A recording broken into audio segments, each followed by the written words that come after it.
నమస్తే అండి. పెహల్గాం దాడుల్లో మన భారతీయుల రక్తం చ కళ్ళ చూసిన పాక్ ఉగ్రవాదాన్ని అంతమొందించడానికి మన భారత సైన్యం చేపట్టిన ఆపరేషన్ సింధూర్ ఏదైతే ఉందో, అది నిన్న రాత్ర పాక్ ఆక్రమిత కాశ్మీర్‌లో 9 స్థావరాలు, ఉగ్ర స్థావరాల్ని 9 స్థావరాల్ని నేలమట్టం చేసేసింది మన భారత సైన్యం.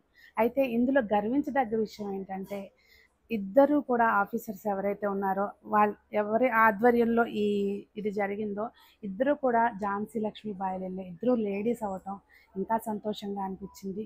ఇప్పుడే కాదండి, ఇక మీదట కూడా మన భారతదేశం వైపు ఎప్పుడైనా ఎవరైనా కన్నెత్తి చూసి ఇలా అలజడి సృష్టించాలని చూస్తే, ఇదే పద్ధతిలో చెప్పు దెబ్బగా మనం తిరిగి సమాధానం చెప్తాము అన్నట్టుగా నిన్న రాత్రి జరిగిన సంఘటన కొంత ఊరట కలిగించిందనమాట. ఈ పేరు కూడా అండి ఆపరేషన్ సింధూర్ అని పెట్టడం ఎందుకు, అక్కడ సఫర్ అయింది మొత్తం లేడీసే.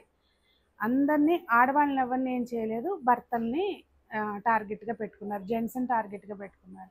అక్కడ సింధూర్ అని పెట్టడం, దీనికి ఆఫీసర్స్ లేడీస్ ఉండడం అసలు ఎంత ఒక రకమైన ఊరటగా అనిపించింది. ఎవరైతే ఆ దాడిలో ప్రాణాలు కోల్పోయారో ఆ ఫ్యామిలీ మెంబర్స్కి కొంతన్నా ఉపశమనం కలిగింది అనుకుంటున్నాను ఈ సంఘటన. ఆపరేషన్ సింధూర్కి మనమందరం భారతీయులుగా మద్దతు తెలుపుదామండి. జై హింద్, జై భారత్.